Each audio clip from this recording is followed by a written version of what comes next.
Los Angeles, 1949. The post-war boom was absolutely in full swing, and Hollywood was busy working overtime, selling America this pristine, glittering dream. But beyond those glamorous facades and the Klieg lights sweeping across the night sky, there was a much darker reality. In this explainer, we're diving deep into a mystery that has quite literally haunted Los Angeles for over 7 decades.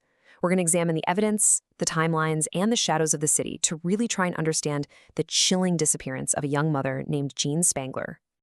So in the LA of the late 1940s, you have to understand that glamour and absolute darkness existed right side by side. Thousands of people flocked to the city every year, dreaming of fame, but let's be real, only a tiny fraction ever actually made it. The rest? They found themselves navigating a city of secrets, just scraping by in an industry that was as ruthless as it was beautiful. And Jean Spangler was one of those young women, walking a very perilous line between the bright lights and the deep, deep shadows. And this is exactly where Jean stood in the Hollywood hierarchy. She wasn't some major movie star. She was an aspiring actress and a dancer, what the industry at the time called a bit player.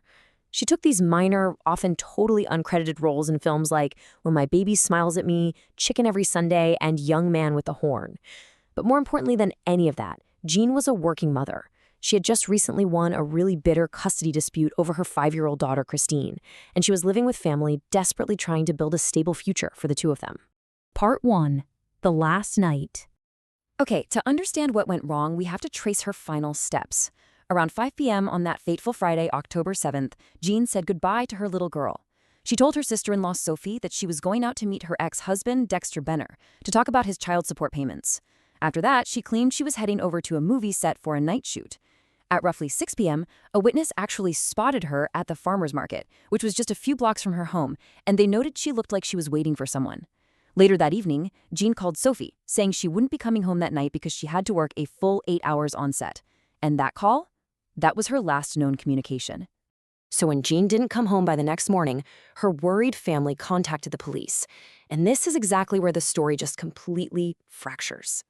Investigators checked with the Screen Extras Guild and all the studios. There was zero record of Jean being scheduled for any night shoot anywhere. Then they brought in her ex-husband, Dexter Benner, for questioning. He and his new wife absolutely swore he had not seen Jean that evening at all.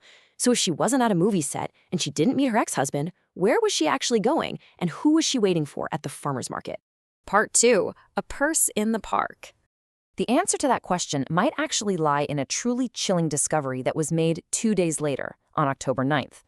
The massive search effort led police to the Fern Dell area of Griffith Park, which is several miles from Jean's home. There, laying in the dirt, they found her purse, just abandoned. And one of the straps was torn, heavily suggesting it had been violently ripped from her grasp. Police officers, volunteers, search dogs, they combed through the enormous, rugged terrain of that park. The result? Absolutely nothing. No body. No definitive crime scene. No weapon. Just that torn purse left behind in the dirt. But inside that purse was a piece of evidence that changed everything. It was a handwritten, unfinished note. It read in part, Kirk, followed by references to seeing a doctor and planning something while mother is away. This single, cryptic scrap of paper blew the entire investigation wide open. Now, Hollywood had a very famous Kirk back then, Kirk Douglas. And remember, Jean had briefly encountered him while she was working on the film Young Man with a Horn. So naturally, you have to ask, could a major Hollywood star be involved in this? Douglas actually contacted the police himself right away to deny any involvement, and he proved that he was away in Palm Springs at the exact time of her disappearance. Investigators verified his alibi and totally cleared him. So if the Kirk in that note wasn't Kirk Douglas, who on earth was it? Part 3. 5 Unsolved Theories.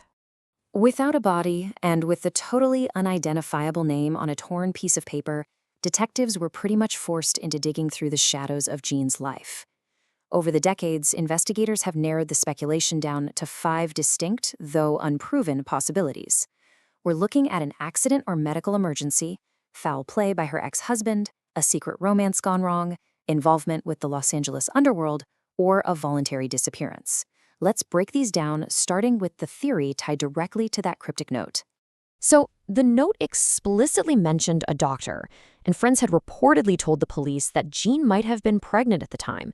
Under 1949 California law, abortion was strictly illegal, which unfortunately drove the practice deep into dangerous underground shadows. Rumors started circulating about an underground physician known around town simply as Doc. The theory suggests Jean was seeking an illegal procedure that went tragically wrong. However, it's absolutely vital to remember that police never found definitive medical evidence or a body to ever confirm this. Suspicion also naturally fell on two very different men. On one hand, Theory 2 centers right on her ex-husband, Dexter Benner. Their bitter custody battle certainly provided a strong motive. Yet, his alibi held up to police scrutiny, and no physical evidence ever tied him to her vanishing. On the other hand, Theory 3 revolves around the note. Was this Kirk a secret romantic partner she kept totally hidden from her family? Was he the person she was waiting for at the farmer's market? It's highly possible, but his identity remains a complete ghost in the case files. Then there is Theory 4, which really pulls us into the dark underbelly of Los Angeles. Jean's work as a dancer definitely connected her to the LA nightlife scene.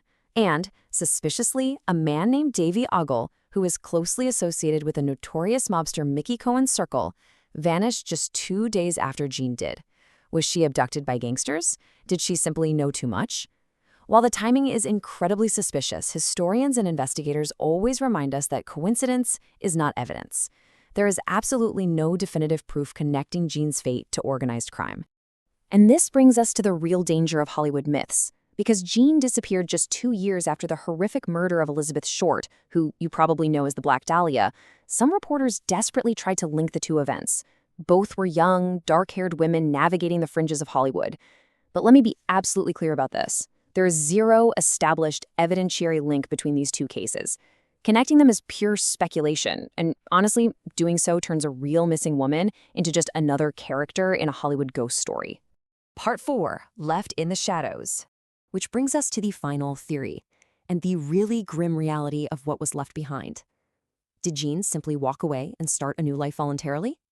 Well, she left one young daughter behind. Jean had fought a grueling, exhausting custody battle just to get 5-year-old Christine back.